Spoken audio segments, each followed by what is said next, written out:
Let me tell you a little bit about Jason. He's got quite a bio.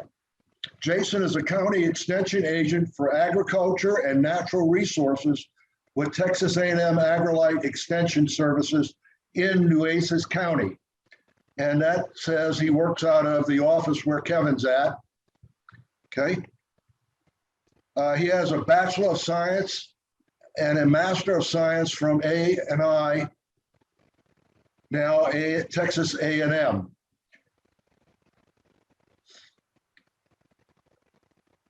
He's a local guy. He attended Ella Barnes Junior High and Ray High School. In 2002, he certified as a Texas Master Naturalist. I got to get this to go back the other way now. I don't recognize that guy that you're talking about. I think you've got the wrong bio, actually. I think so. I've got some combined there, but that's okay. Okay.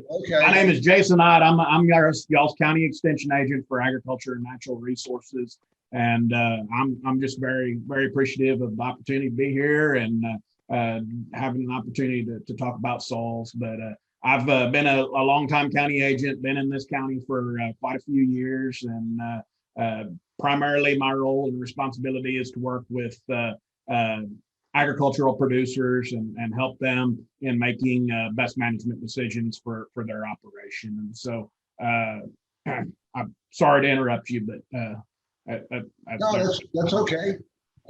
You can do your own bio. You can do it better than I can.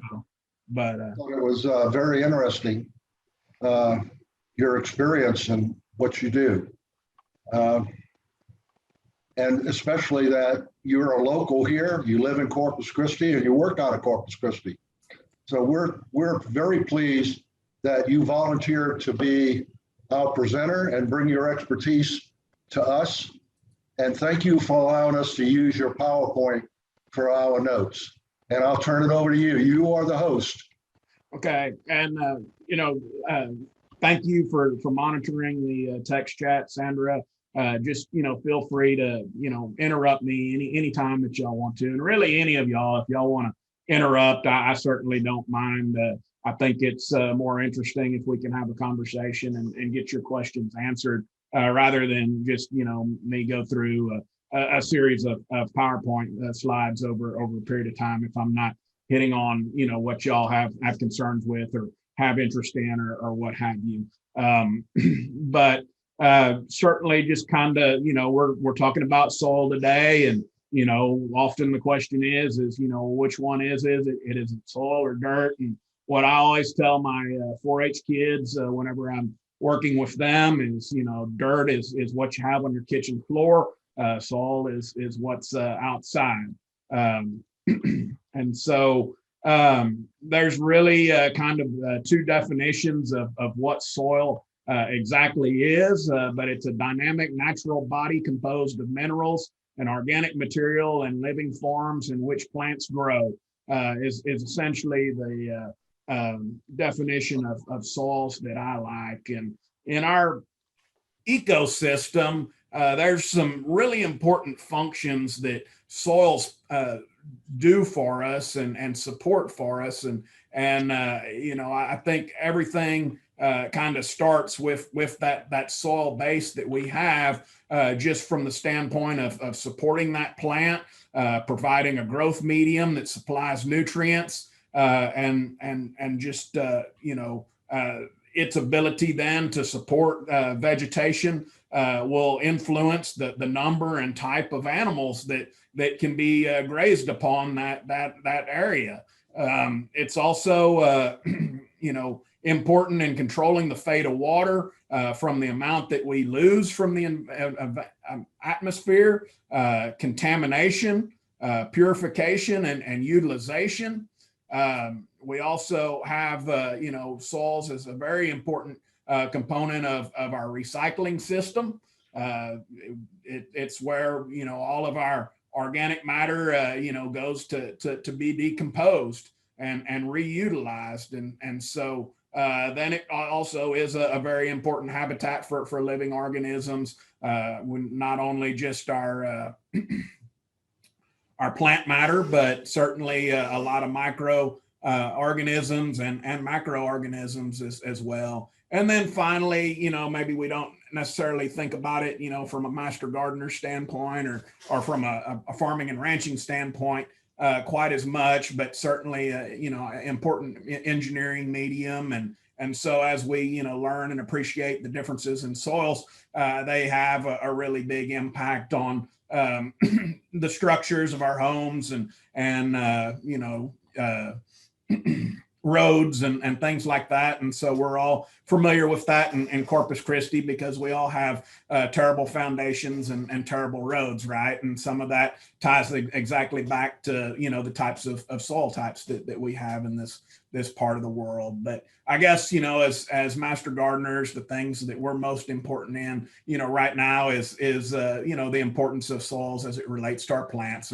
And so certainly that physical support that soil provides, the ventilation, the water holding capacity, the moderate temperature fluctuations, how it moderates the temperature for those plants, and then the supply of mineral nutrients that it provides is probably the most critical things that our soils do for us. And that can translate to some very important qualities in our landscape. They can improve the quality of our landscape through reduced disease, reduced insects, and reduced weeds whenever we have quality soils. And then in our environmental standpoint, water quality and water quantity are heavily influenced by the quality of soil that we have. And so if we've got a poor quality soil, that can certainly affect the quality of the environment and runoff and things. And so one of the things that I primarily want you to understand throughout this presentation today is that soils are very dynamic. They're changing and a complex mixture of organic matter, materials, insects, nematodes, bacteria, fungi, water, and gases. And so those chemical, physical, and biological properties, all combined to affect that soil quality and then ultimately the soil fertility and how it affects our plant communities. And those are ever changing in their dynamics. I'm not going to say that they change dramatically, and we'll talk about that as we move forward. But they're certainly, never static or as far as being a constant.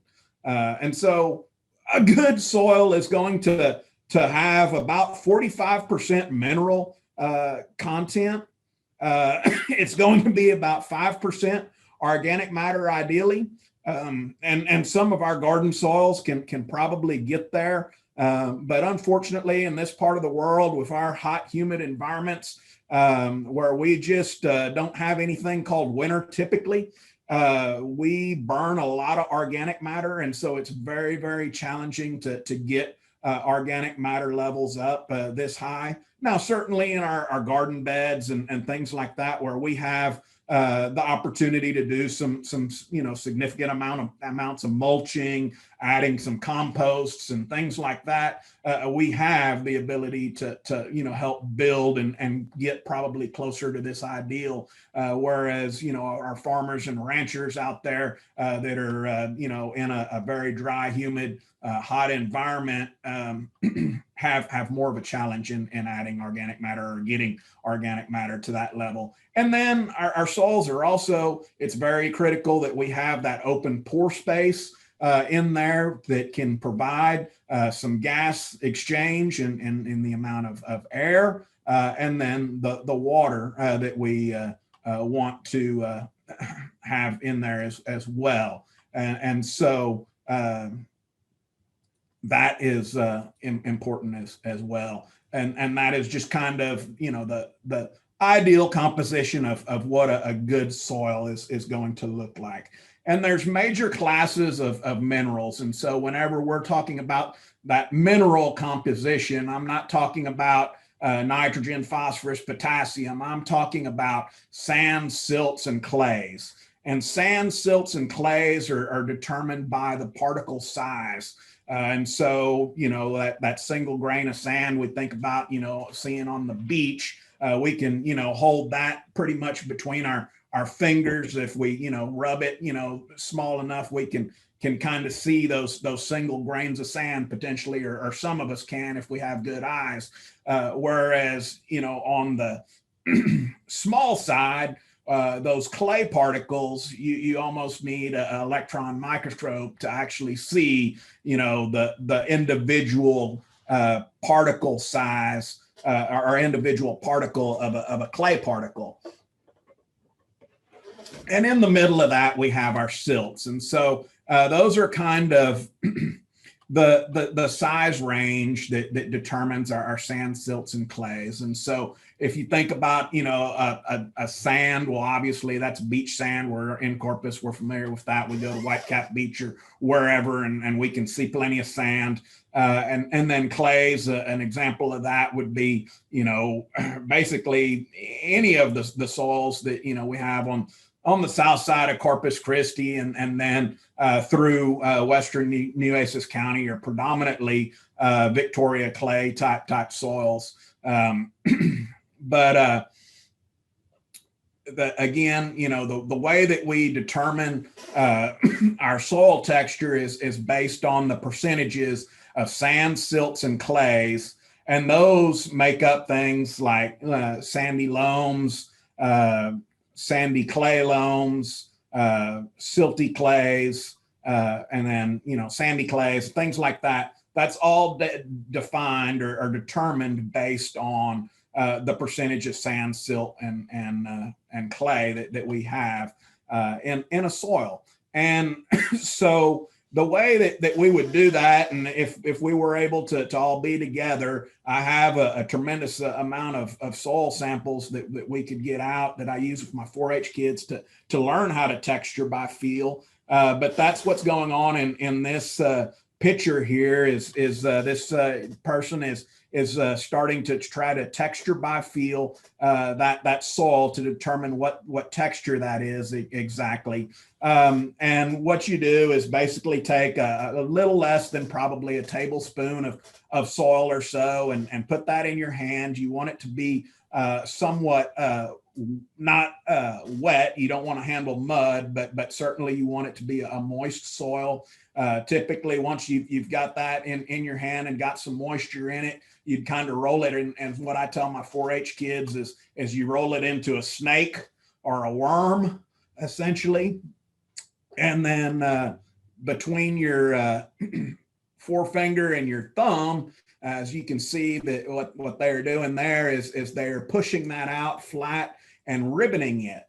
And as you have higher amounts of clay in that soil, you will get a longer ribbon. And so you can see just in this picture that there is obviously a high level of clay in this soil because of the length of the ribbon that is being able to be formed. And so when you have your clays here, basically, an 8 to 10 inch length or longer soil is what you'll typically see. Sandra, do you have a question? No, I'm having a problem here, but there is one question. Someone wanted to know whether the percentages of the soil makeup was by mass or volume.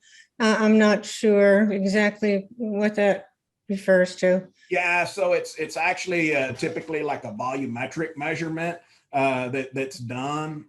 If they do that, they'll basically create a slurry, and then as you can imagine, the larger particles fall out quicker over time, and then your small particles are the final ones to drop. And so that they measure that based in that way. As far as that percentage, it's a volumetric measurement. And so then on the whenever we have a little bit shorter ribbon, we're in those loams, are kind of more of those medium type soils. And then whenever we're unable to ribbon it or things like that, well, then we've got, more of those sandy type soils and things. And so that's really important.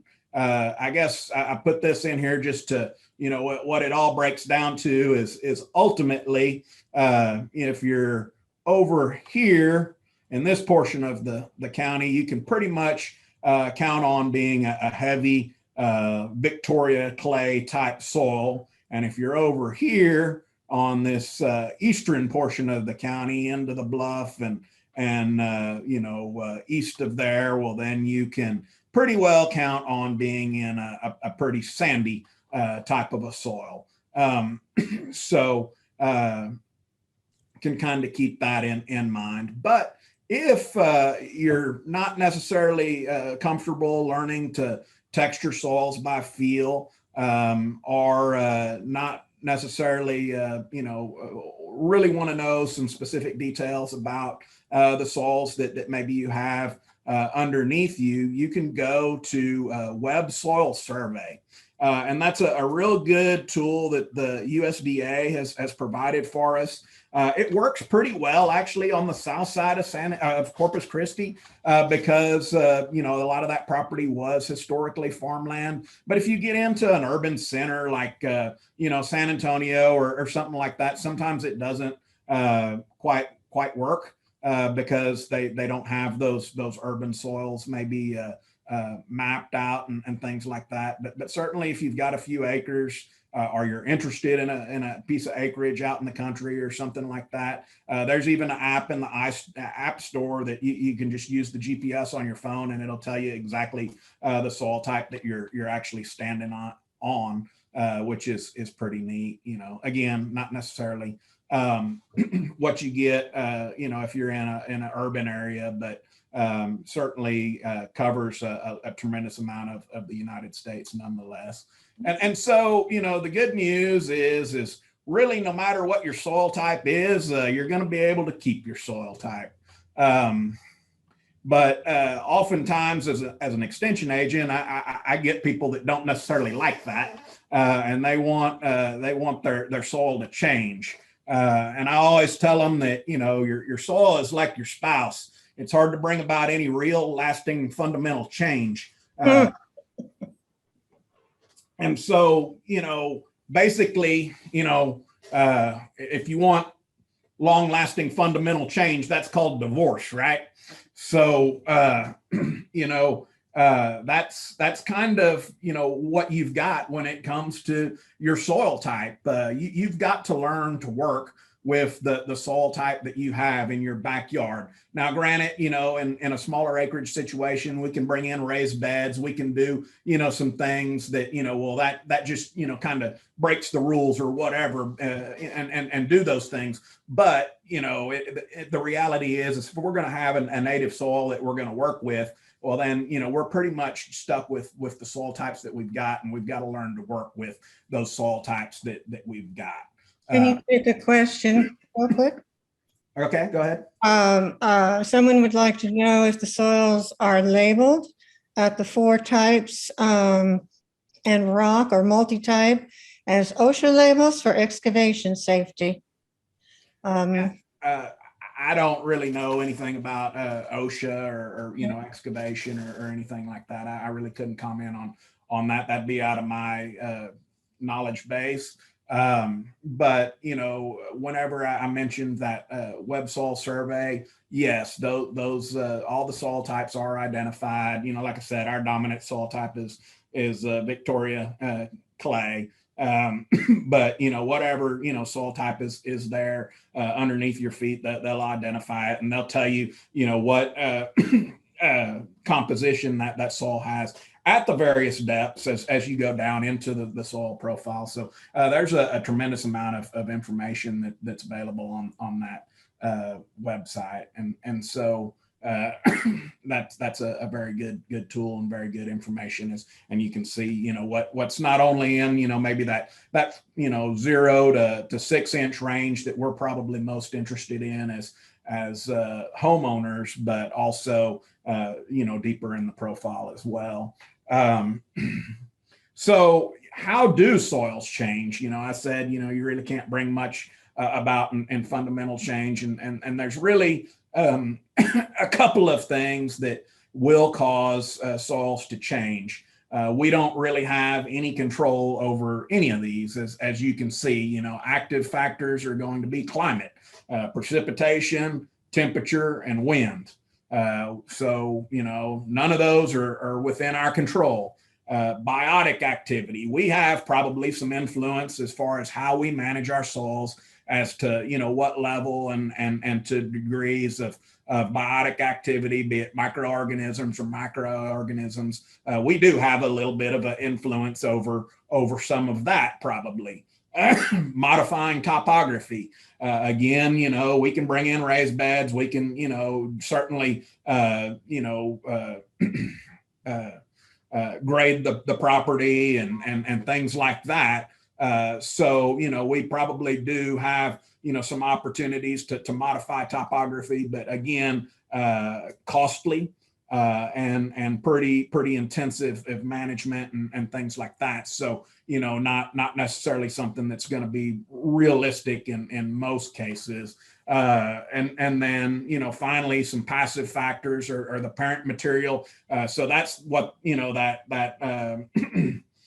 what those minerals started out as being, be it granite, weathered rock, or volcanic ash, or whatever, the lake deposits, glacial deposits, whatever the case may be. And then finally, time. And by time, I don't necessarily mean how old or the age of a soil, but the degree of weathering. So it's basically how much climate has been applied to that parent material. And so whenever we talk about soils in Texas, we think about soils that are in like Orange, Texas, or Beaumont area as being very old soils in relation to the soils out in West Texas that don't have the level of weathering and maybe younger type soils from that standpoint.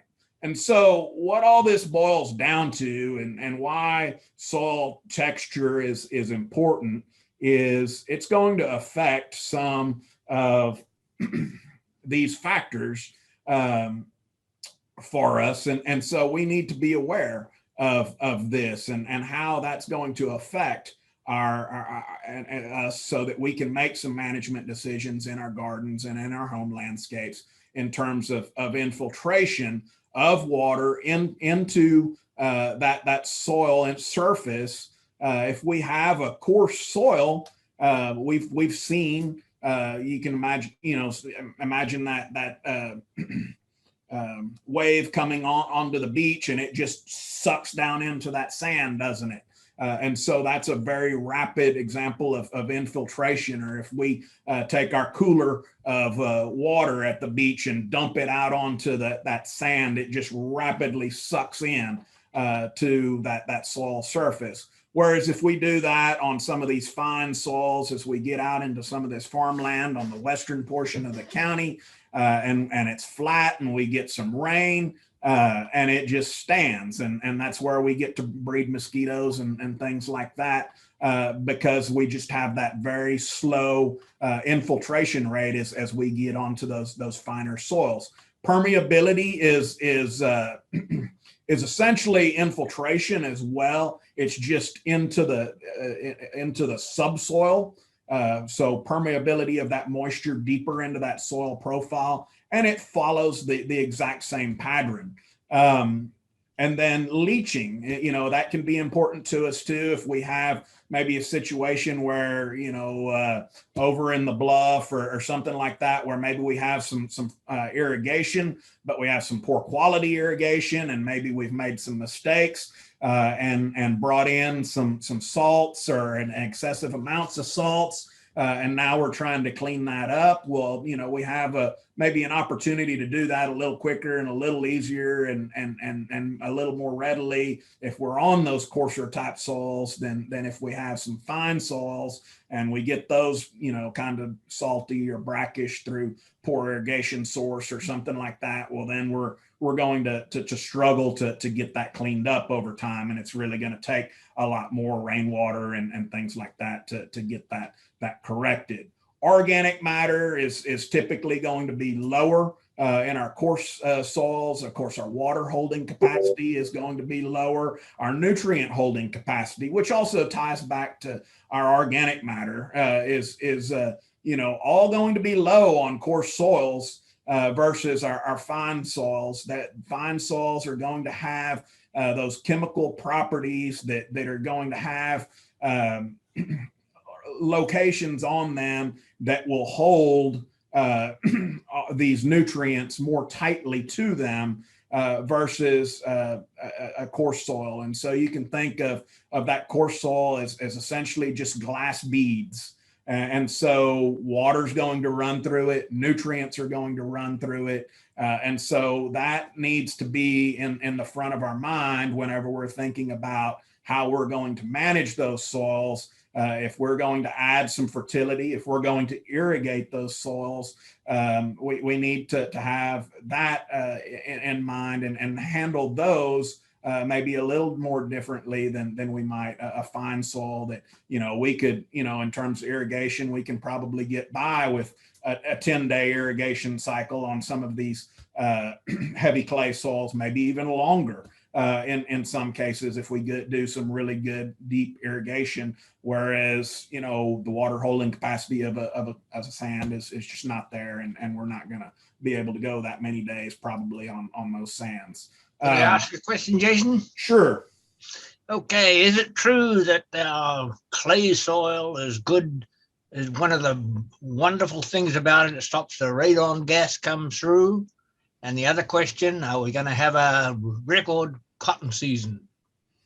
So I'm not really going to comment much on radon gas. And I know that, in like the Midwest and those portions of the country, that is a little bit of a bigger concern than, something that we have here. We don't have basements. We don't have a lot of, necessarily concerns about, some of those things. And I'm less familiar with that than, maybe some of. I can tell you about that later, Huxley. Very, very Yeah, good. I think it's true. And as far as the cotton crop, we're in a really good position this year. There's been some challenges, but we're going to have a very good yield. And so the soil structure is another important component. Texture is actually going to have is going to be an influence of what our soil shape actually looks like. And so we really want to have macro pores, our PEDs. Those are going to help us get those root vegetables down. So if we want to have those beautiful carrots and things like that, we need good soil structure that's going to allow us to get those roots to be able to have an opportunity to penetrate, to have some gas exchange, to have some moisture exchange. And so having macropores are essential for the movement of air and gas in and out of our soil profile. And so we really want to encourage our soils to develop structure, and we can do that. And this is just an example of a granular structure. In a lot of gardeners' eyes, this is probably a really tilthy, ideal type of a soil, and it can be, but it's also been very worked, and there's some opportunities to have some negativity associated with this whenever we get into a granular structure such as this. This is a subangular blocky structure. Again, whenever we get into more of our clay type soils, we'll start to see, or we hope that we see some soils like this. And essentially what we've got is just these PEDs that aren't just quite perfect squares like maybe they could be. They've just got, kind of some rounding on the edges and things. And so that's going to be more of a subangular structure versus a blocky structure that you would see here. And typically with increasing clay and maybe, deeper in our soil profiles and things, we'll get some blocky structure like this. And then we can see some prismatic structure as well, which is just basically instead of a square, you've got more of a rectangular type of a structure. But this is an example of a good soil profile. You're down to about 4 foot here, and you can see that top soil, and it goes down to about 2 foot here, and you start to see a bit of a color exchange change, and you start to see that subsoil probably somewhere in here. Hopefully y'all see my cursor, I guess. You can see in that structure that you've got that subangular blocky formation. And so that's going to help create some good root channels for, in this case, I guess it's probably grass roots that are going to be coming down here. But, any of our crops, any of our landscape vegetation that we're trying to promote good growth in, the deeper the root system we have, the more volume that they can access nutrients in, the more volume that they have access to pull moisture from, the drought hardier they're going to be, the healthier, better plant they're going to be. And so that's, very important that we have structure. And whenever we have things like micropods, those are very positive in helping us develop structure. And so, examples of different, micropods are just, those soil insects that we can see, earthworms, millipedes, centipedes. Nobody likes fire ants, but certainly they can help with, the tilth of our soil and things like that, termites and others. And then certainly our roots. We talk a lot now about living root systems and having cover crops and things like that. And so as we have those plants and they have root systems that grow, and then those roots die, and then that channel is opened up, and that creates an air pocket to where we can have that water and gas exchange occur. And so those are really important for us in developing those micropores and getting that structure together. And so now, we can get into a situation where we have that singular grain structure, if we're not careful, just through our practices and the way that we prepare our soils, how we work soil, cultivation, bare ground, our traffic patterns that we have. If we, have gone from a soil that's, had some structure, we've started to work it with our tiller and things like that to where we've broken it down into a granular type of a texture. And now we start to, not pay attention to our traffic patterns or whatever, or we work that soil when it's wet. Well, now instead of having a granular soil, we just have a massive clay that's just a big, brick. And so that creates problems for us in terms of compaction. And compaction is going to be, something that's a robber of our quality of landscape or production that a lot of times we don't have any way of accounting for or don't account for, but we do see it because, again, the deeper we can get those roots in the soil profile, the more volume that root is going to be have access to, and will have the ability to absorb more nutrients that are inherently in that soil, more moisture that's inherently in that soil, and the other things that it needs to have a good healthy growth development system. And so those are just examples of kind of some negatives. And then ultimately, just trying to point out that the way that we manage these, if we have some cover and things on these soils, we can improve on the infiltration and help that soil structure and texture that we have in place. And the more that we can get to infiltrate into that soil surface, well, then the less runoff we have. If we have less runoff, well, then we don't have to have as many, excess nutrients leaving our landscape. We don't have, as much water in general that the stormwater department has to deal with because it's going into our landscape and it's going to be, ultimately, absorbed or incorporated into the plant, I guess. And so that kind of goes to, the physical properties of soil. Does anyone have any questions kind of regarding some of the physical aspects of soil at this time? I think there was a question about additives beyond compost to make your soil more closer to ideal.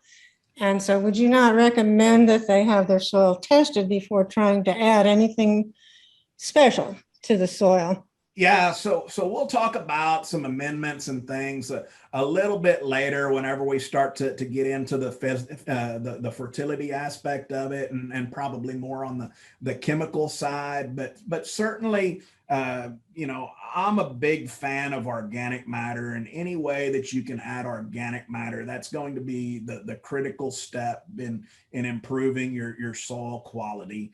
In my opinion, you can. There's a lot of, and we're going to start talking about soil microbes here, and there's a lot of bug in the jug type products and different things that are out there, and really at the end of the day, anything that we can do to add organic matter is what's going to get us to where we want to be in terms of these things, and get us there in a far better situation and a far more lasting situation than anything else, in my opinion. But soil microbes, our soil fertility is just a normal soil is just teeming with microbes. There's hundreds of millions to billions of bacteria, fungi, algae, and protozoa in our soils. And so here is kind of a breakdown of how many pounds a typical soil is going to have in 1,000 square feet. And so 35 pounds of fungus, in 1,000 square foot of soil. That's a lot of bacteria that we have out there, and so people don't realize that. And like I comment on the bug in a jug type products. Well, if that's a gallon of product that you're going to put out there on that 1,000 square foot, even say it's a really, really heavy gallon and it weighs 10 pounds, you're still, not even coming close to putting out, the pounds of bacteria, fungi, protozoa, and algae that are already out there in that field. And so are on that 1,000 square foot a yard. So I just kind of wanted to share this with you to kind of think about that. And, so what can we do to promote the microbial groups that we've got out there on that landscape already? And, it really comes down to organic matter being the driver.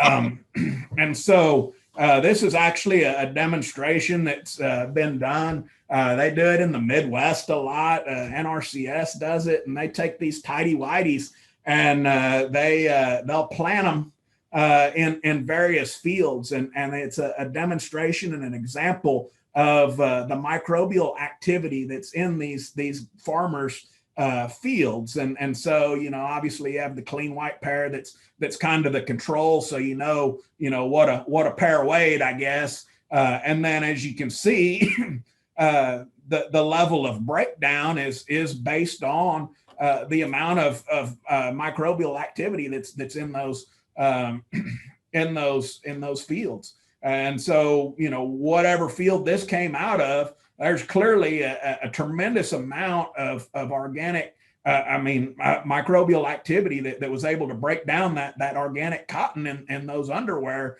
compared to, maybe what was going on here in this second one, and maybe to a lesser degree in the third one there. And so here is, it just kind of shows the results, but basically, the no-till soil with a cover crop. So having that, good soil structure that wasn't broken down by excessive amounts of tillage and had a living root on it was the one that just basically had the waistband left, right?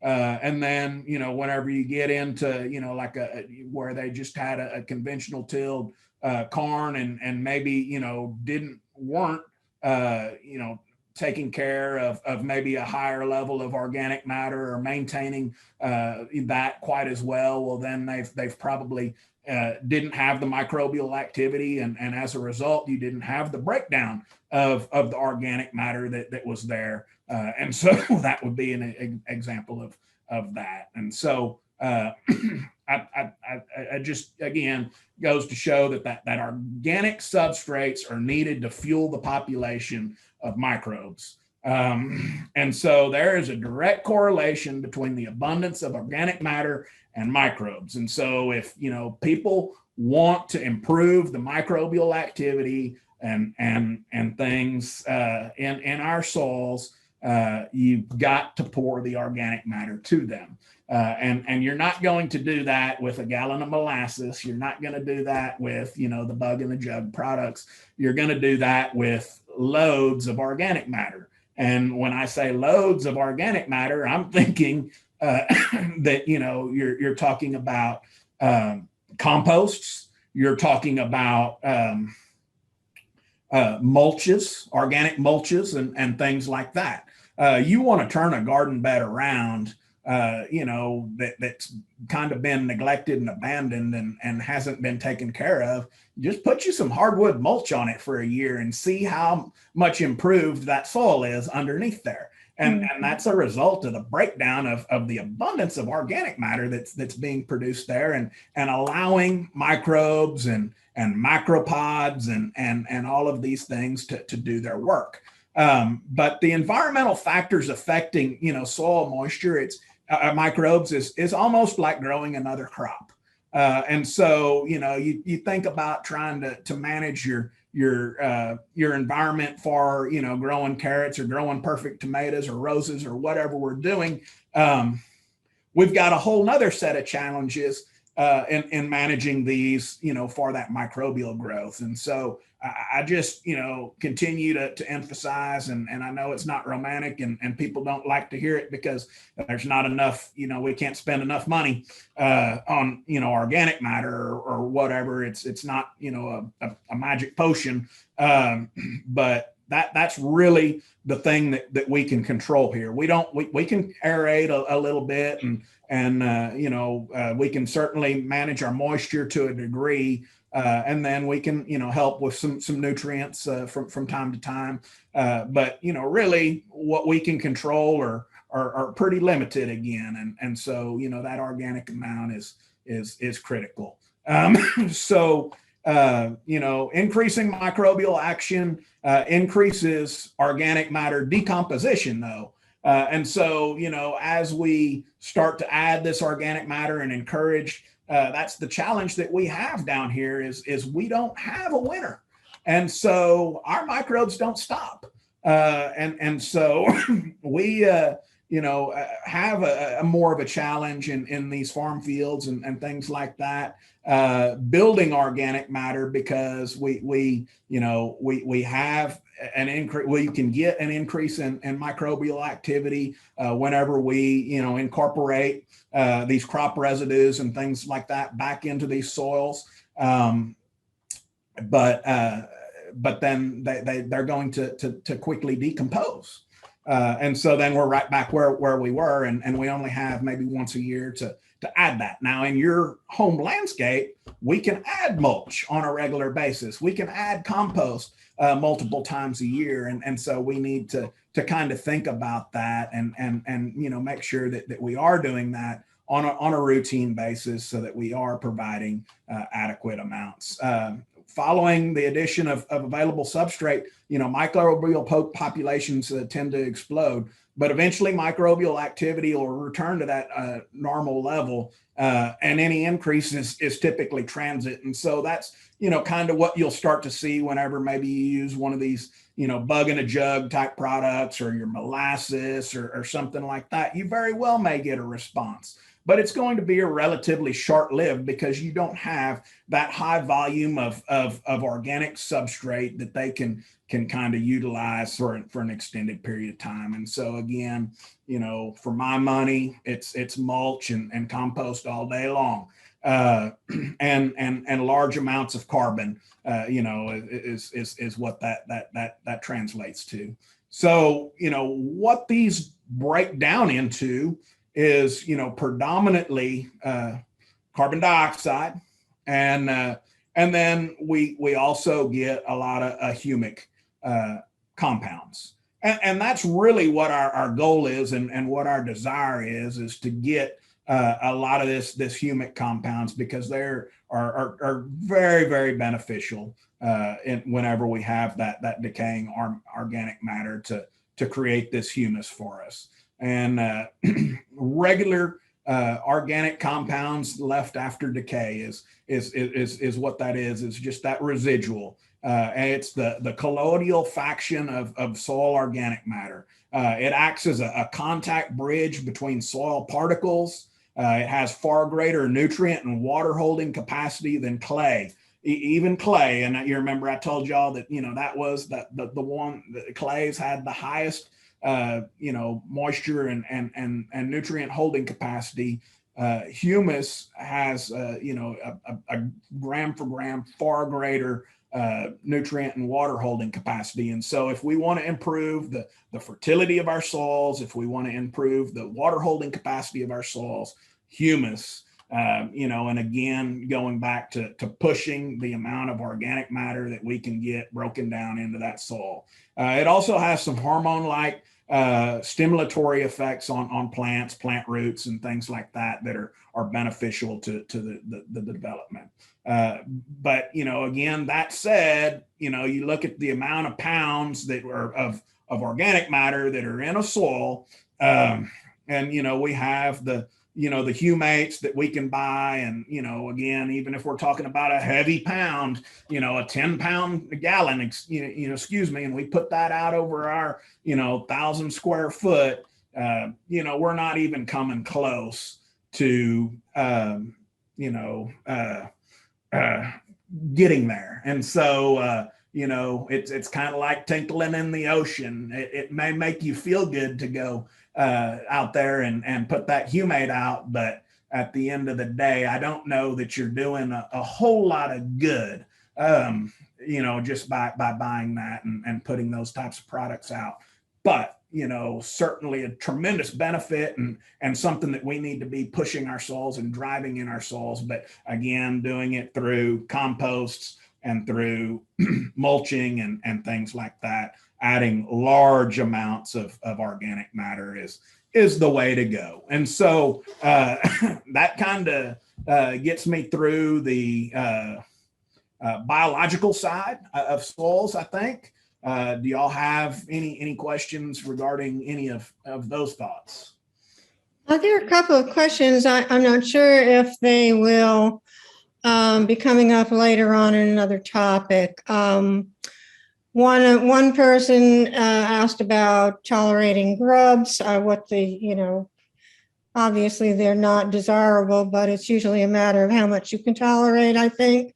Also, a question about breaking up clay soil. What is the best way to do it? Maybe in addition to the organic matter. Only thing I know of that works or helps is expanded shale. And, but other than that, I don't know of anything else that really helps. Yeah, the thing that I would add on that is, if you can get some sort of cover on it, get a root in there that will start to break and develop and create some root channels. That is something that you can do as well, and that we shouldn't discount having that living root. And I'm thinking, kind of.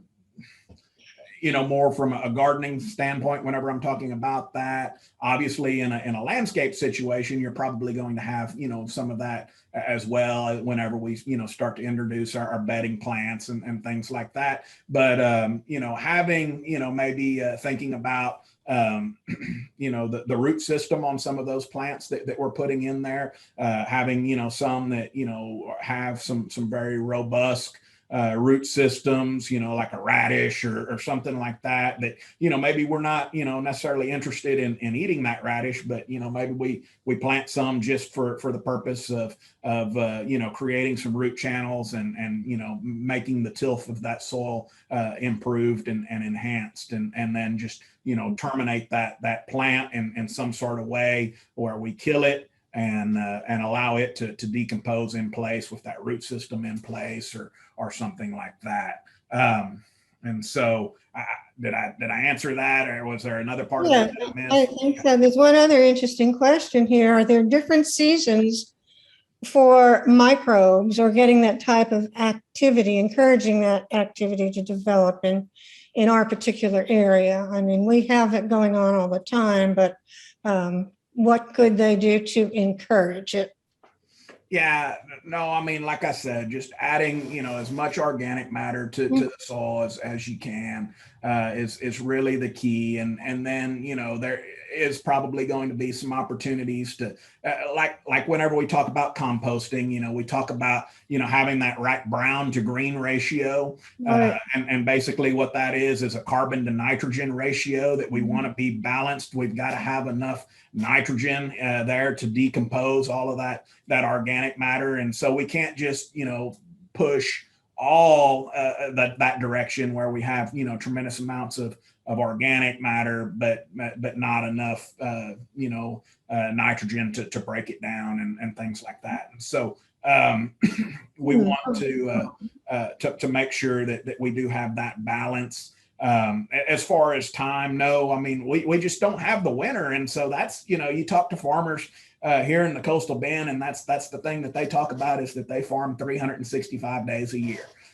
Whereas, in the Midwest and things like that, they have a vacation. They, shut things down in the winter time. And so, that's, we've got weeds all year long. We've got,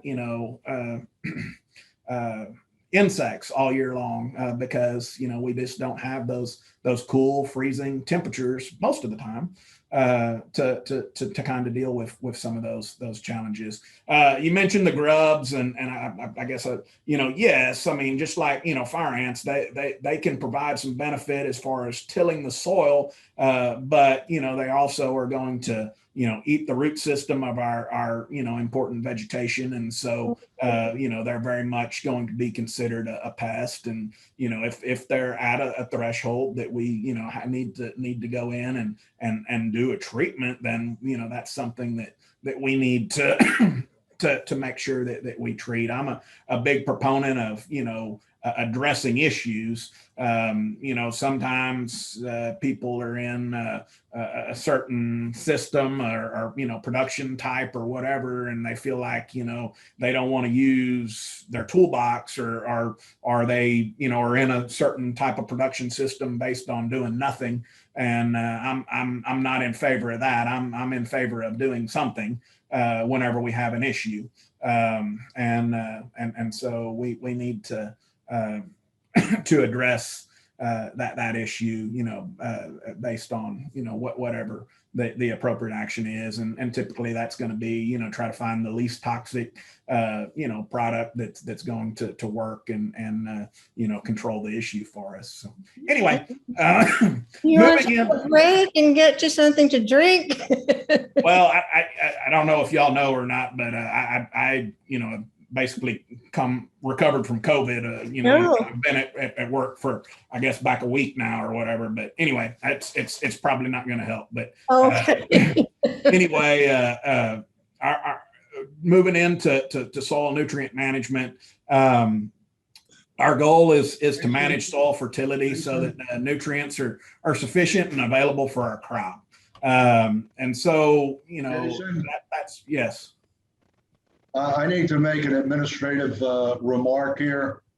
We have an individual signed in as iPhone, okay?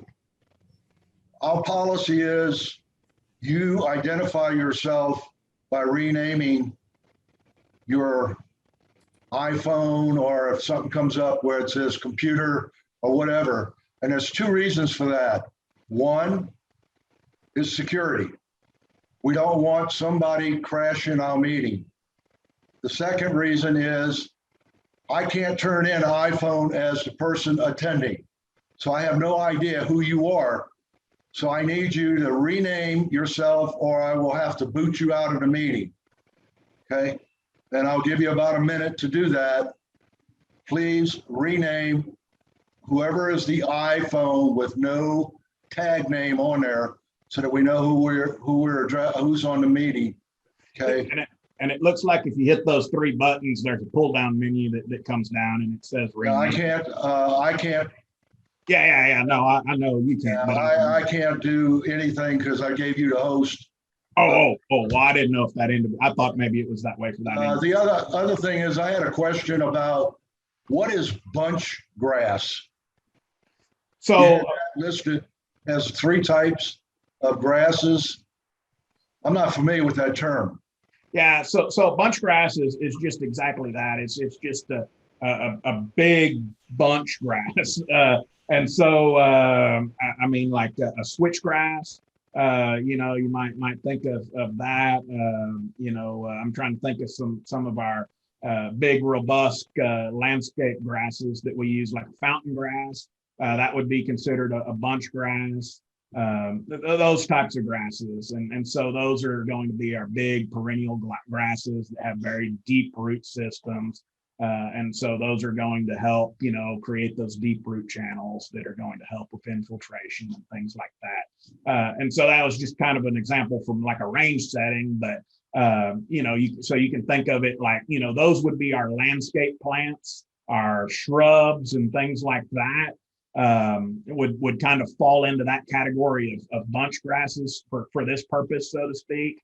And then, our turf grass would be, more of like that sod grass, or I don't know what it was termed there or whatever, but you're going to have not quite the infiltration level typically on a turf, because you just don't have that depth of rooting system that you do on those other types of plants. But whenever you have a landscape and you mix all that together, you can certainly have a good mix of that can help improve infiltration and things like that. Okay, Jason, since you are the host, would you go to the iPhone 3 little dots and remove this individual? And when it says, do you want to report them to Zoom or not, just say no, because they obviously can't hear us or not wanting to hear us, and we don't have any video, so I don't have any idea who this is. And all right, sorry, I'm having to be the bouncer, but you're removed. There we go. Thank you. All right.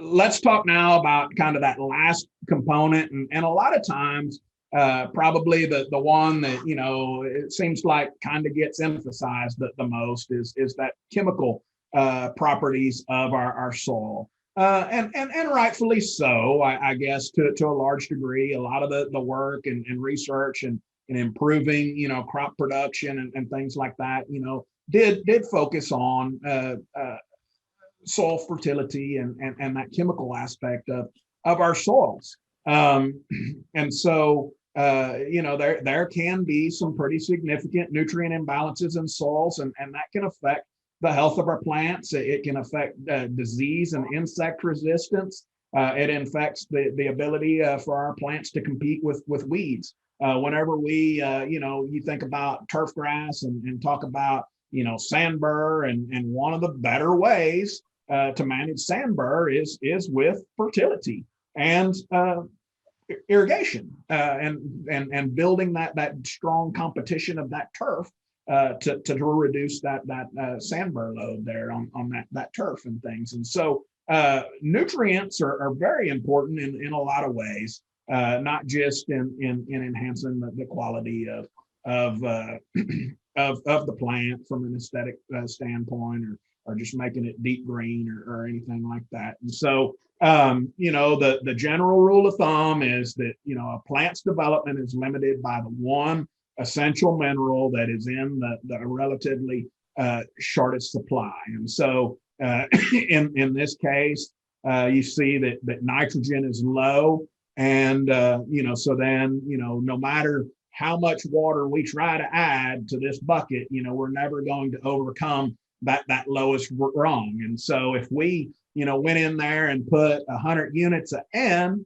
and brought it up to the level of the copper over here, well then the next thing that would be limiting is the phosphorus, and then the potassium. And so if we're really trying to get our production up to the level of sulfur, well then we need to make sure that all of these nutrients that are needed by the plant are brought up to that level that we're trying to achieve. It does us no good to put down a bunch of a nutrient and not meet the needs of the plant and the other nutrients. And so there's, depending on who you talk to, I guess 16 or 18 different nutrients that are important to the plant.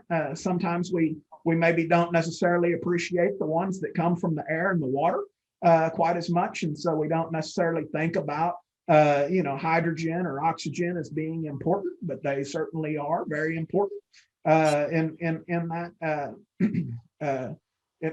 as nutrients to plants, and can really, aeration of trees and things like that can really be impactful on the how productive those are.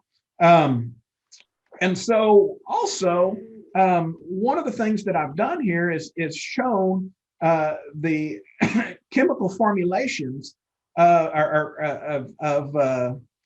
these different nutrients. And people don't realize that not only does a plant need nitrogen, not only does it need phosphorus, or not only does it need potassium, but it needs it in a specific form. It can't take up nitrogen just in any form. It can't take it up, and so those are specific forms that I have here, and that is what that plant is actually taking up. It's taking up ammonium and it's taking up nitrate. It's not just it can't take up nitrogen in other forms. And so sometimes we don't necessarily realize or appreciate that, I think, and we talk about, different fertilizers and be it an organic fertilizer or a synthetic fertilizer. At the end of the day, that nutrient is going to have to break down into one of these forms in order for that plant to take it up. Okay. That plant does not have an active digestive system. The digestive system of a plant is in that soil, right? And it's relying on those microbes and the environment and weathering to decompose those nutrients and get them into a form that that membrane of those root systems can permeate and be absorbed into that plant.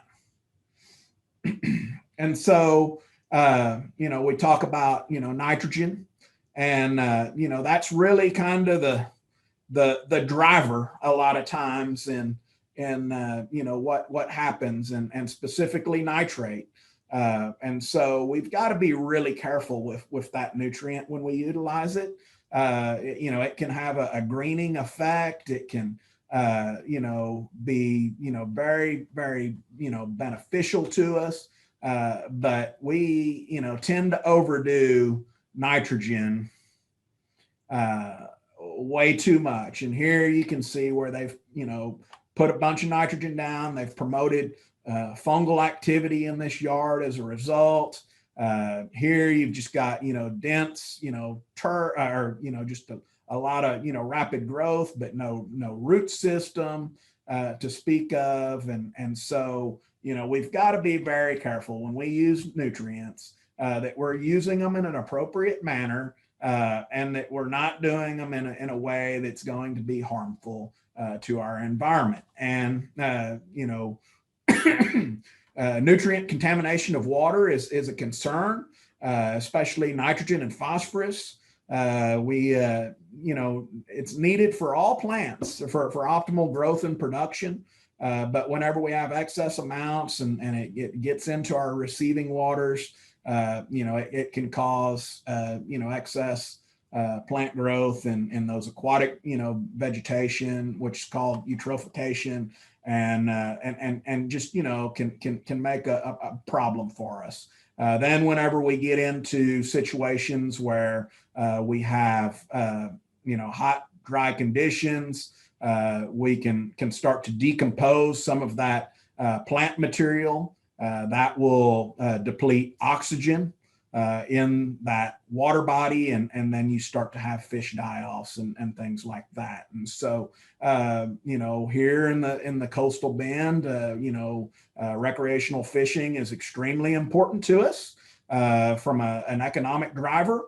And just from an environmental and a recreational standpoint. And so, we want to make sure that we're, being good stewards of the resources that we, are exposed to. And, one of the best ways that we can do that is make sure that we, judiciously and appropriately use nutrients to meet the needs of our plants, but not, excessively to where when we do have runoff events and things like that they end up in our bays and estuaries and things like that. And so to me, the most important, thing that you can do is to soil test. And for homeowners, probably every 2 to 3 years is probably going to be sufficient in most cases. I think over time, you can kind of keep records on this and kind of, notice a bit of a trend that basically, gives you an indication of the nutrients that are naturally present in your soil.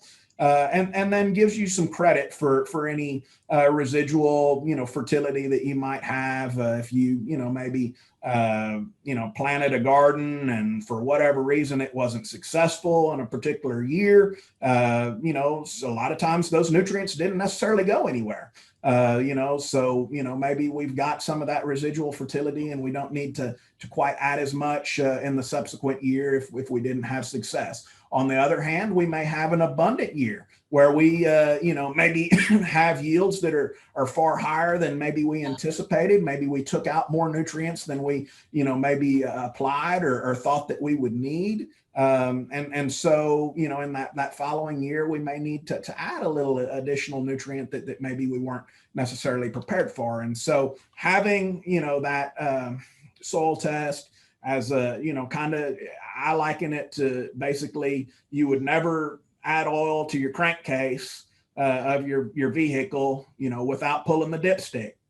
And so that's the same thing that's true for soil testing. I would suggest that you never add nutrients to your soil without first taking a soil test. And just like, that dipstick on your crankcase, it gives you a range. And it gives you an estimate. You look at it, well, I'm kind of a quart low.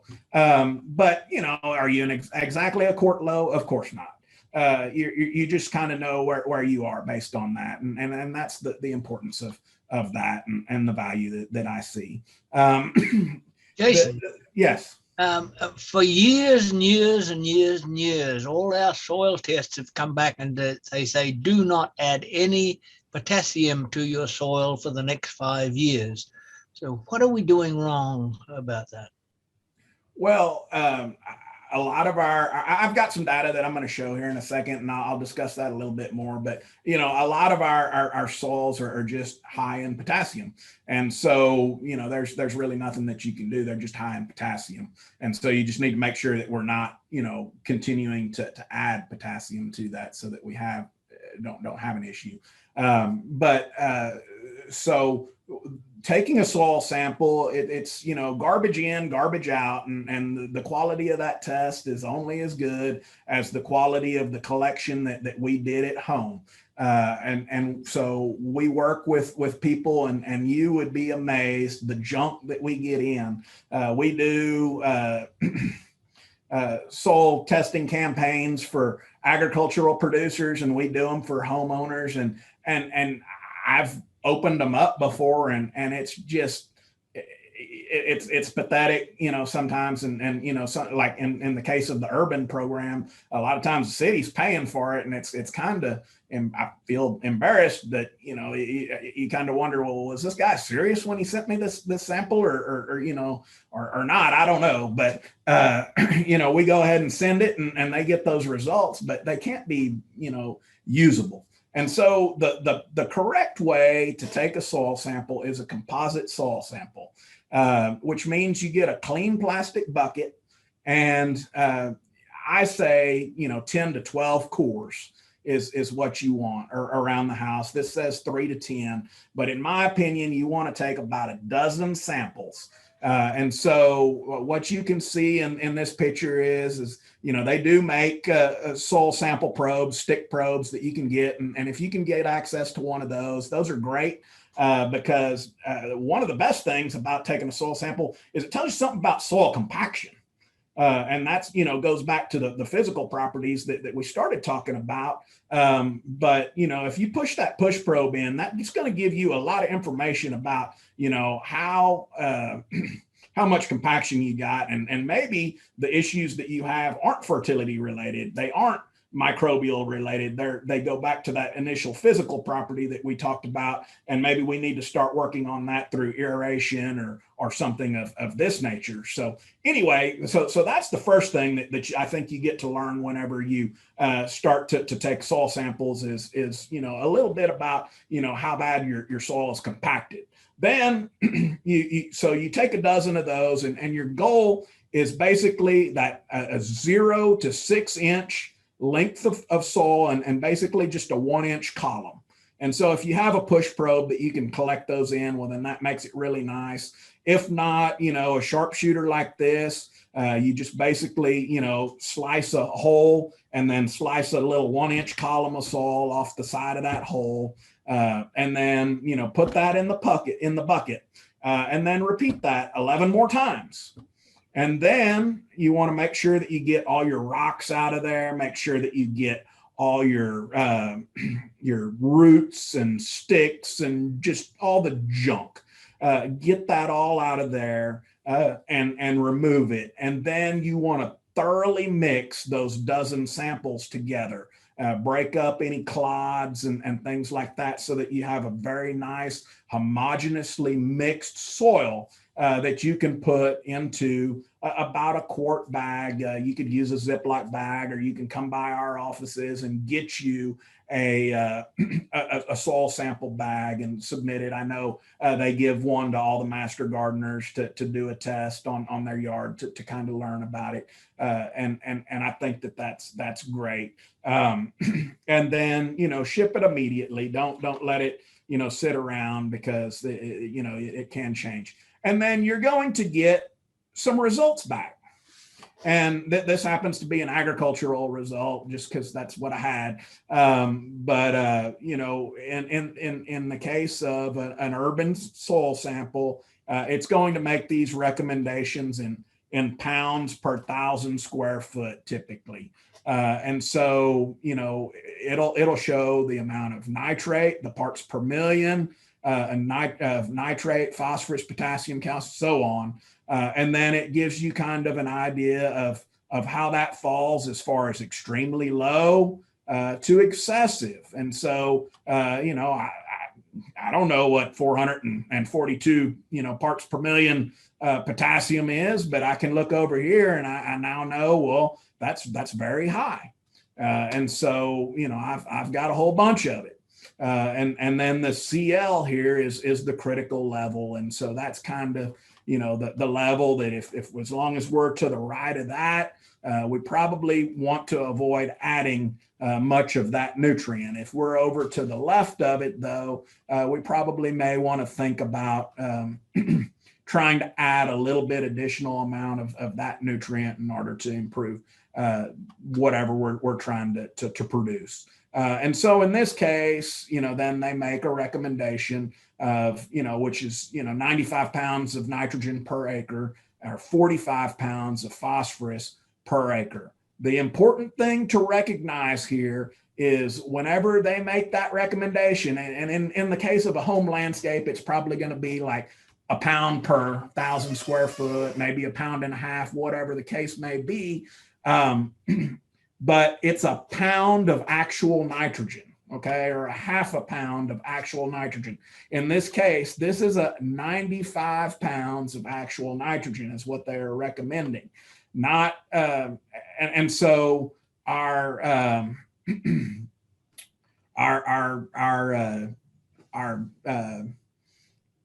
fertilizers are going to have a percentage of nitrogen. And so we're going to have to do some math to meet those needs. One of the things that as a county agent, I guess I get hit a lot with is, well, this lab sucks, or that lab sucks, or, the results of that we sent off soil samples to this place and that place, and they all came back different. Well, last year I kind of had enough of that. And so I wanted to see for myself, how good are these labs actually at being accurate and precise in measuring soil nutrients. And so I sent off, I collected 5 gallons of soil and I thoroughly mixed it to death. And I sent 4 samples to 4 different labs out of that 5-gallon bucket. And you can kind of see here in the results that, there were some differences from lab to lab, but then there's a lot of, consistency as well. And so I am really pleased with the results. There was probably a unique thing that maybe happened here. I'm not quite sure what the full story is, but you can see, lab B and C, are very low. And then, lab A and the TAMU lab are, right there, side by side, they're side by side, as far as phosphorus, very consistent across, all 4 labs. Potassium, again, very consistent across all 4 labs. And so I feel really good about,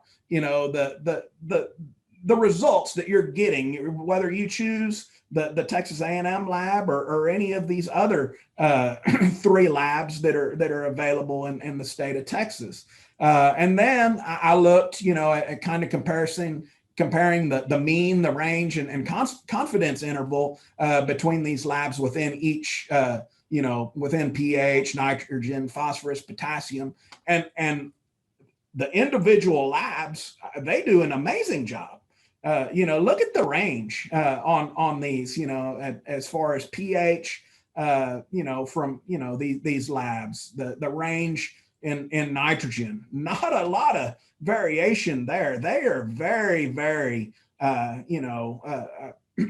precise in their measurement. So how are they accurate? Well, when you look at all 4 of them, they're pretty close. So, I think, precision and accuracy within these labs is very, very good. And we can have a lot of confidence in the results that we're getting, regardless of the lab that you choose. And I really was very happy to see that. And I guess it, just kind of goes back to remind everybody that, soil testing is kind of like looking for an invisible skunk. You can't see it, but when you're really close. Okay. And so that's kind of what we're doing. We're not getting an exact number, but we're getting that number that's really close so that we can have confidence that we're not putting out an excessive amount of nutrients, or that we're not putting out an insufficient amount of nutrients that's going to hamper our production goals. Okay. And so, that's kind of where we're at. And so I haven't updated these slides. We continue to do soil testing campaigns throughout the years. But I just, kind of quit in 2017 for whatever reason with my data set. But I had at that time, a little under 1,000 samples that had been submitted. And you can kind of see, what the averages are as far as, our community. We've got about a 7.7 pH. We, as far as nitrogen, phosphorus, and potassium, you can kind of see, where those fall into. And as was alluded earlier by Huxley, you get into potassium and you've got a tremendous amount of soil samples that do come back, well over half of them, they're very high in potassium. And that's just the natural inherent fertility of our soil. And then you add another 25 or so percent. So you're over 80% that are in that higher or very high. But we certainly see some that are very low, and we see some that are low. And so actually in our, community, there are some cases where you can justify putting out some potassium. And certainly if there's certain crops that, maybe we're growing that are maybe higher potassium users, and then we have that, we probably are going to be looking at this to maybe make some amendments. Phosphorus, same deal, probably not quite as many phosphorus issues that are very high, but we're close there as well. Very similar trend. And then whenever you get onto the nitrogen side, it's the opposite, where you have a tremendous amount of soil tests that come back that are extremely low, which is not surprising for nitrogen. But then you look over here and you've got about 10% that come back very high, and about 10% that are high, and about 10% that are moderate. So you got about 30% of your samples that are in yards that are being loved to death, so to speak, and probably can go without a little bit of nitrogen for a little while. And so there's a tremendous amount of variability in our soils, and in the fertility of our soils. And so we shouldn't take it for granted. And in these agricultural fields, we tend to treat a few hundred acres as the same, but and we think we go and take soil samples and talk about pH and things, but there is a tremendous amount of variability in pH across fields and in your yard. Probably there are areas that are going to have more variability in pH and fertility than you would imagine. In my backyard, I know, I guess historically there was pets probably in the backyard, and so my phosphorus load in my backyard is excellent. It is excellent. But in my front yard, I actually need to put down a little phosphorus every once in a while. I have, I'm not, it's not an excessive amount that I put down, but I do put down a little bit of phosphorus because I've taken soil tests and I know that I need it. But I would never put any in my my backyard, because it's excessive. And so this is just kind of another way of looking at this, and you can kind of see that about 65% of the samples come back recommending some amount of fertility from 0 to 1 pound in nitrogen. About 20 or 30 or so percent, come back, for phosphorus, and that range was kind of from 0 to 2.8 pounds. And potassium kind of followed the same trend, but just, much smaller sliver where we actually needed those. But in this case, there certainly are situations where, there was some fertility needed in all of these. And I just, looked at these three major nutrient areas that we, the big three that we kind of focus on, but, certainly these trends could be seen in, any of the micronutrients or anything like that, we would want to look at. And certainly iron and zinc can be, some micronutrients that we can look at. Also, the way that we fertilize can impact some of those micronutrients. There are interactions in a lot of these chemical nutrients as well. And so if we put down a huge slug of phosphorus, we can bind up some iron, we can bind up some zinc and things like that, and cause some deficiencies and some yellowing in our yard because we put out too much phosphorus. And so, we need to make sure that we're doing a good job of balancing fertilizers and things like that. And so we're looking at, nitrogen. We're looking at a bag of a product that we're, maybe considering using as a fertility source. We want to always remember that those first three numbers on that bag are going to be the percentage of nitrogen, the percentage of phosphorus, and the percentage of potassium. What if there's a fourth number? What's that fourth number? Well, I don't know. It depends on, and they're going to have to tell you what that is. It could be iron, it could be sulfur, it could be zinc, it could be any number of things. It could be all of those. And so the first three numbers are always going to be nitrogen, phosphorus, and potassium. And then if there's any additional numbers beyond that, they're going to have to identify them for us so that we know what in the world they are. Okay. And so we can use those to determine, what we need to put out. So if we want to put out a pound of nitrogen per 1,000 square foot for our lawn, which is kind of a standard recommendation that we would have, we can look at, these different products. And so we, find something like like I like, this is 2510, but, like a 1959. We would have to, it end up being 5 pounds of that product that we're actually putting out in order to get to that pound of actual nitrogen that we're trying to put out. So it's a little bit of math. Basically, you divide the pounds of actual nutrient that you want to put out by the percentage that you are having in that product. And so in the case of 1 pound per 1,000 square foot divided by 0.2, which, in the 2510 product there, that gets you 5. So that's the 5 pounds. That's how they arrive at that number. And I guess I did that example here with a 1248. Okay. So, 1 pound of nitrogen divided by, 0.12, 12%.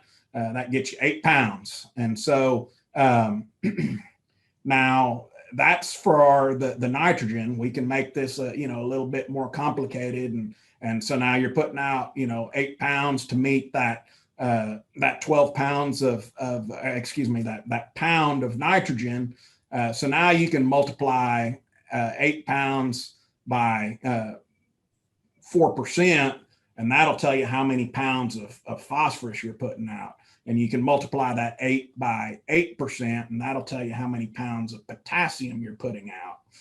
And so, you want to make sure that you try to find something that's in a balanced ratio for what your soil test recommends. Generally, turf grass, we talk about like a 1959, a 3:1:2 ratio is kind of what our warm season grasses utilize those three macronutrients in. And so, something that's kind of in that 3:1:2 ratio is what we're looking for in the absence of a soil test that tells us what the appropriate, ratio is, and then the big thing, if we're going to do this right, we've got to know how many square feet we're treating. how many square feet of garden, how many square feet of landscape, whatever the case is. If and y'all master gardeners, y'all know y'all got to do that. And even though y'all know, I bet you there's a bunch of you that still don't know how many square foot your yard is, and yet y'all applied stuff on a regular basis, and so we need to get better about that. So what about organic fertilizers? Well, it's the exact same deal. Again, like I said, the plant, it takes up nutrients in specific chemical forms. It don't care. It don't care. It's going to have to be broken down into one of those forms through the biological processes in the soil for it to be uptaken by that plant. So we can look at these organic fertilizers and pick them out, and they're going to have percentages of these nutrients, and that's what we need to find out. And we still need to balance that fertility program based on that. So if it says put out a pound of nitrogen, well, let's go ahead and put that pound of nitrogen out. But in the case of like a cotton seed, well, that's only 6%. So, we're probably going to have to put out, 10, 20 pounds. I don't know what the math is there. Somebody can figure it out. But that's what you're going to have to put out to meet that pound. And there's nothing wrong with that. We just need to know what it is, and we need to make sure that we get it. A lot of times there's some benefit because we're adding some organic matter, right? We're adding carbon to this. We're, not only probably, in cottonseed are we going to have some phosphorus and potassium, but, there's going to be some micronutrients in all of these down the line here that we're adding as well. And so that can be a good thing or that can be a bad thing. If, we've, got an excessive amount of micronutrients and we use some of these organic fertilizers, we can have some toxicities pretty quickly with micronutrients. So we do need to be careful that making sure that, we know exactly what all we're putting out with some of these and something like a sewage sludge or maybe even manures and things like that. If we're not, careful, we can put out some excessive amounts potentially of some micronutrients that can cause us some toxicities and some issues. So, again, we always talk about, organic versus synthetic and what's better or whatever. And like I said, at the end of the day, the plant doesn't care. It doesn't know. It's looking for, ammonium and nitrate, and it's got to get it. And so the key is if we're going to use an organic fertilizer, we got to realize that it's going to have to be broken down into an ammonium or a nitrate for that plant to get it. And so we've got to plan for that and realize that it's going to be liberated slowly by those microbes. And so we got to start earlier so that it can be broken down into that. It's going to reduce our risk of burn, and it's going to reduce our risks of runoff and leaching through those organic types of fertilizers. But if we've got a nutrient deficiency that we're trying to correct more rapidly, it's going to be a slow response to it. And so we need to keep that in mind, that we're building with these and making sure that we're putting them out in a sufficient time that they're going to be able to be broken down and available at a peak volume whenever that plant is at the peak nutrient demand that it's at, so that it can utilize those. Jason, Yes. I just as far as this, we had a wonderful guy in the Rose Society that produced so many beautiful roses, and he kept putting things in his garden to the point where after the last soil test he had, it was actually poison. And they had to get an excavator in, and he took all his soil out and replaced it. he overdid it. So it's very easy to overdo these things. That is extremely true on the micronutrients. You can get copper toxicities and things very, very quickly, and it can be very, very difficult to correct them. And so that's exactly right. It's certainly nothing wrong with using anything. Just know what you're putting out, and make sure that you're not putting out something that's going to cause you some problems in the future, especially when you're using micro nutrients and things like that. And for the most part, most homeowners are going to be able to avoid that. That's really not going to be too much of an issue for us. We probably can stick to kind of the big three and get by just fine for the most part. These are so, one of the things that, you kind of hear about, synthetic fertilizers, I guess, is, ammonia oxidation of nutrifying bacteria. And, if you lower the pH, that, you can reduce, bacterial and fungal, and then the bacterial microbes, and increase the fungal pathogens in that. And that's certainly true. But it's very temporal. It's not something that's going to be a very long lasting effect. And a lot of times it's just within that zone of that where that fertilizer came in contact with that soil. And so it's not a permanent damaging thing. And it's just really a qualitative change to that soil population due to the management of that input. And it's going to shift back another direction very, very rapidly as well. And so you hear about people talking about sterilizing and killing your soils, and I'll assure you that short of putting your entire yard in an autoclave, you're probably not going to sterilize your soil ever. So there's going to be plenty of soil microbes out there and things. But that doesn't mean that, we, want to put out excess amounts of nutrients or anything either. There's a lot of reasons to, not do that beyond worrying about microbes. We have quite a few questions if you have time. Yeah. For them. I actually just got like one or two more slides. Okay. I'll just right wrap up and then I'll field these. Here's some outstanding resources that I've got. I've put these are recordings.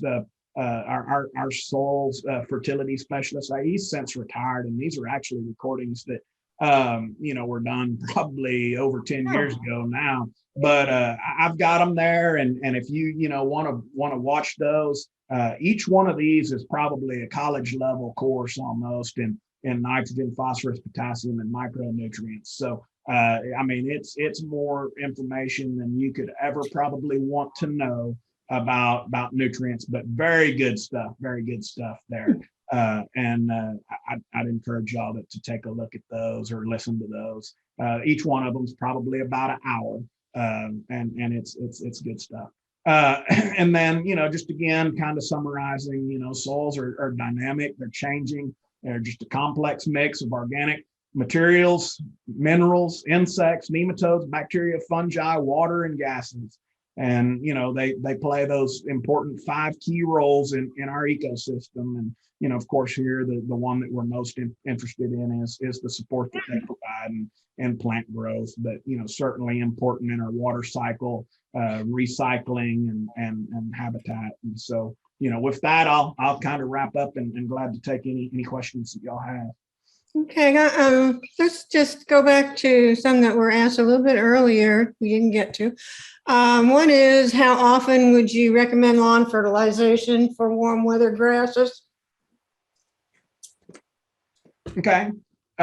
So again, fertility test, it would be my suggestion, but we want to probably, in general, you're going to put out about a pound of nitrogen.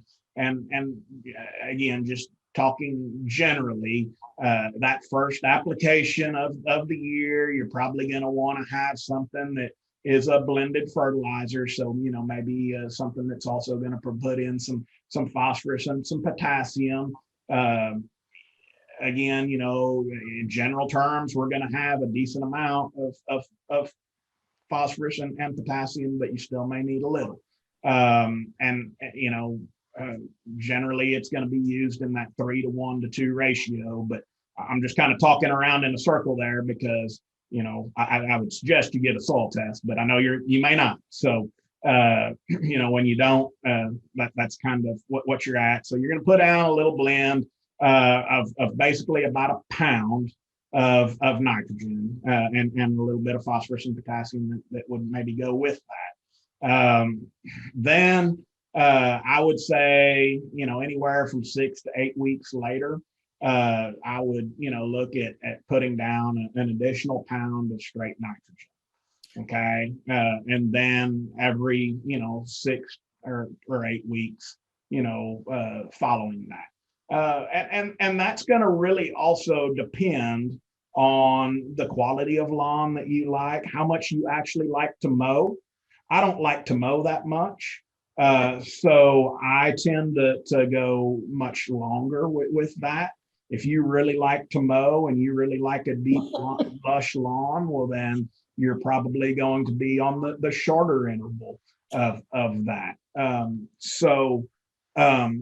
Those are kind of some of those considerations that you would want to have. And then, once you kind of get into some fall, of course, we don't necessarily have a fall, but, that last, kind of fertilization of the year, you kind of probably want to, quote unquote, use your winterizer, which again is going to be more of a complete fertilizer where you'd, have, a balanced, rate of fertility that you might put out.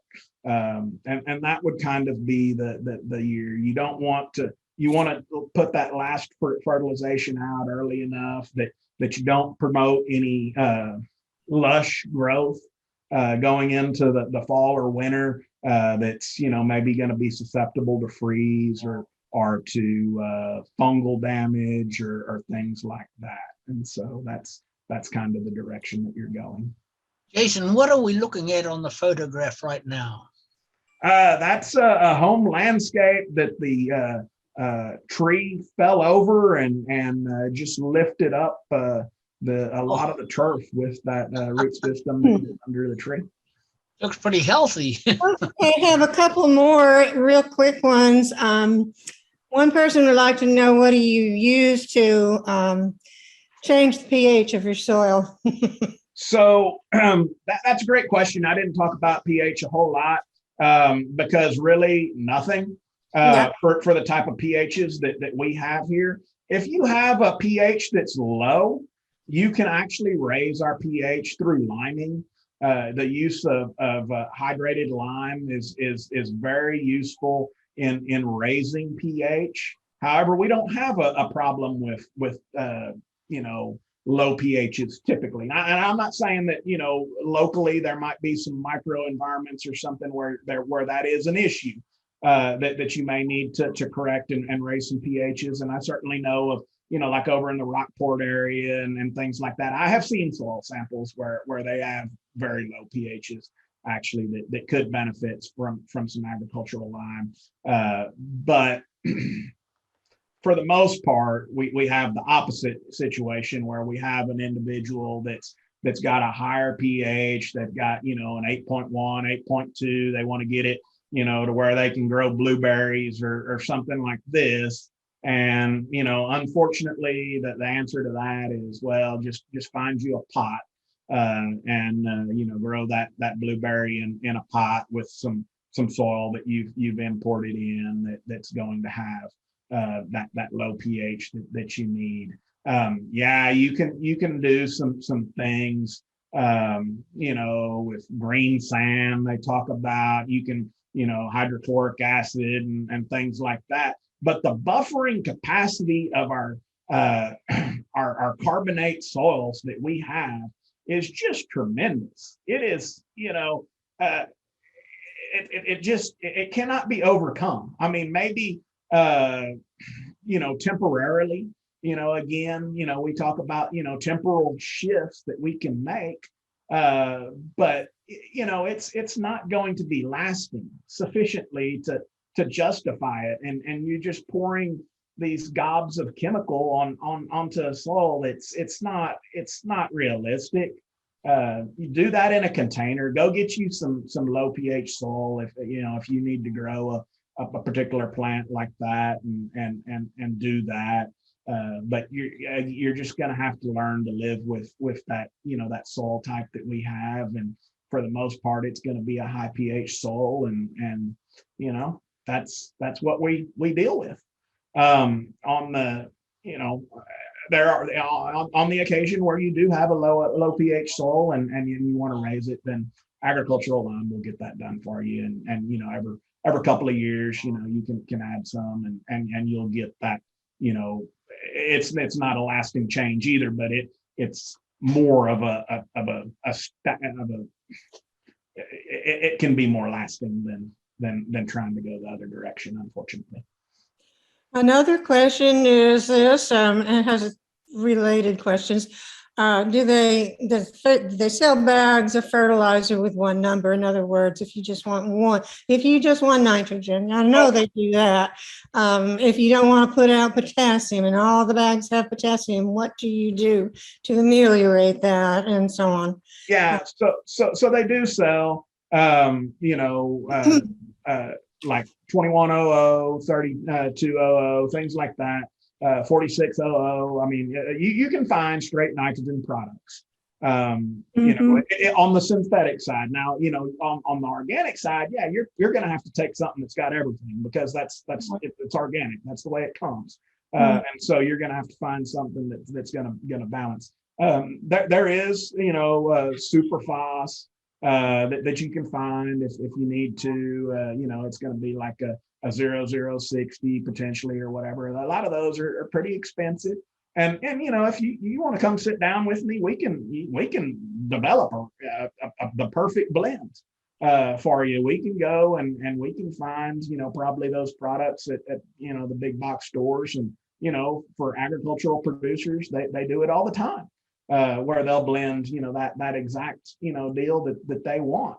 But for us, in the home landscape situation, they kind of do more on the average, and so what we're trying to really do is look at what that ratio is whenever we get that soil test back. And I talked about a 3 to 1 to 2 ratio, but maybe we get a soil test back and it's a 4 to 0 to 1 ratio, and so we're going to try to find that bag of fertilizer that has those percentages in that ratio that's similar, or as closely similar to the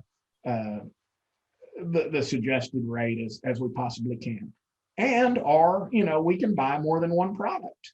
If we need some phosphorus and potassium, and maybe we find a 1959 product out there that we're going to use to kind of meet those needs, because it's pretty close to what we're trying to get to. Maybe we'll buy some addition, then just buy a second bag that's straight nitrogen, and add a little bit of it to kind of get that ratio in the direction that we need it to go, or things like that. So I can help you balance a ration, or I shouldn't say a ration, a fertilizer recommendation if you need that help. It's real easy to do. They're kind of fun to do, and just find the product and stuff.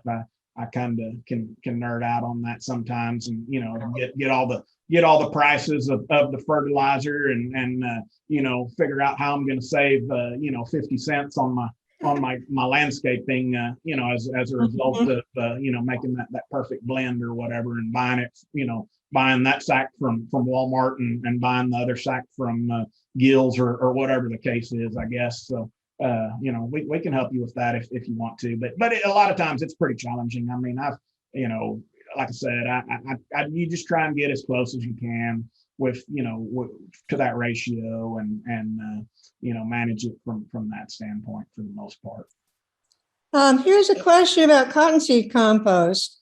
People want to know if you have to be concerned about that acting as a defoliant, or are they organic? In other words, some of the cottonseed cotton plants are modified, right? Genetically modified so that they are defoliant or pesticide ready. Is that correct? So sure. So yeah. So if you're going to use that compost, you have to be concerned about residues. I'm not.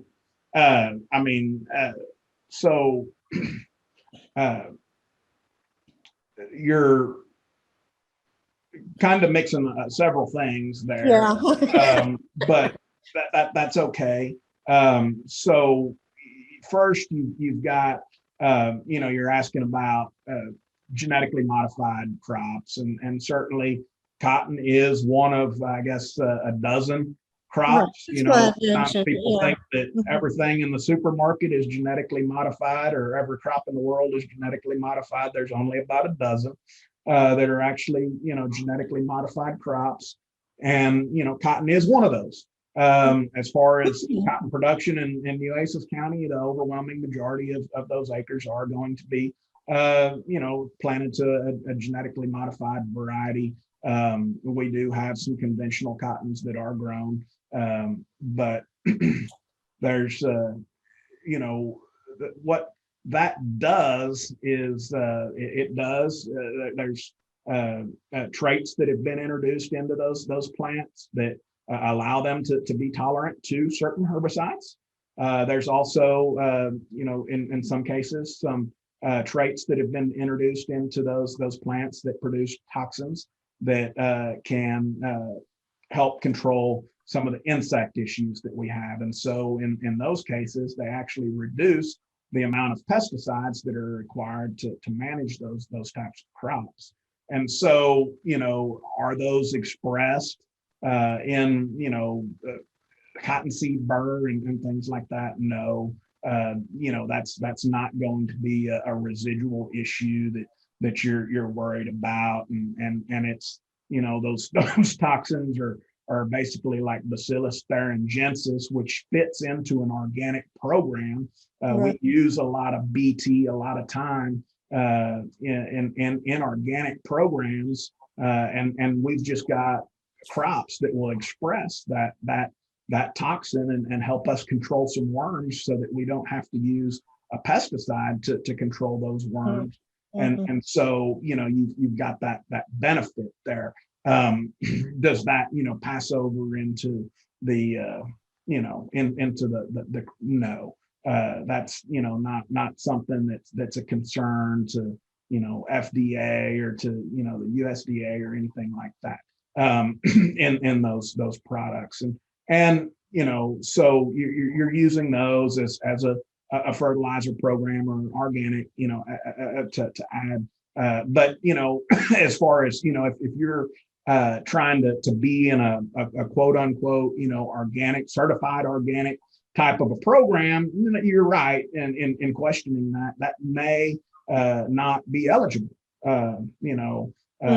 for that type of a program. If you're most of us are not purists like that. We're we want to maybe do the least toxic thing. We want to use organic products when we can, but we're not necessarily concerned about maintaining or obtaining an organic certification or anything like that. But if you're doing this as a production practice where you're going to go make some claims and sell some product or something like that, well then you got to be very careful about what you're using, and that some of these inputs are going to fit into the claim that you're trying to make for the product that you're trying to sell at the local farmers market or whatever type of deal, so that you can do that. But as far as then pesticide use, these products are defoliated, but that's, really not going to be something that's really going to be part of the lint that remains, or certainly the cottonseed that remains after that goes through the ginning process and things like that. So, yeah. There are some other questions, Jason, but can people contact you at your email if they have questions that you would be likely to be able to help with? Yeah, that'd be fine. Okay, well, I do have one other thing, though, that I think is a mystery to a lot of people. And that is when you're trying to figure out your fertilizer. You went over that slightly, but I don't think it sinks in until you've done it a number of times on your own, for your own purposes. So is there a resource that people can go to help them with that breakdown and turning it into math of how many pounds they need according to what the numbers are on the fertilizer bag? What would you suggest? Yeah, there actually are a couple of little tools that are available. I probably should have put those websites up there. I'm glad you asked. They're at our Soils Lab website. And so if you just Google TAMU Soils Lab, on that website somewhere, there are some like formulas for conversion. There that will help you do that. You can kind of tell it, what blends you want, and it'll help balance that for you. So there, I just do them kind of longhand myself, but those, there are several different little toolbox items there at our Soils Lab webpage, and I can't direct you any better, off the top of my head as to how to get there, other than just to Google that. But I can certainly send those links to you or whatever. Oh, that'd be great. Yeah. Anyway. I've seen a fertilizer calculator somewhere too. Yeah. So, yeah, I know it's kind of like a puzzle until you get it figured out. And every time I try to do it, I have to do it all over again next year. Missouri Extension and Purdue Extension both have them. There are other questions about grasses, but we might save those for the turf grass class. And we're running over time now. So Jason, thank you so much for speaking to us tonight. Yes, thank you, Jason. That's been very interesting. Feeling better. Yes. Long time no see. Thank you, Jason. This was an excellent class. Thank you all. Yes, it was very nice. Thank you.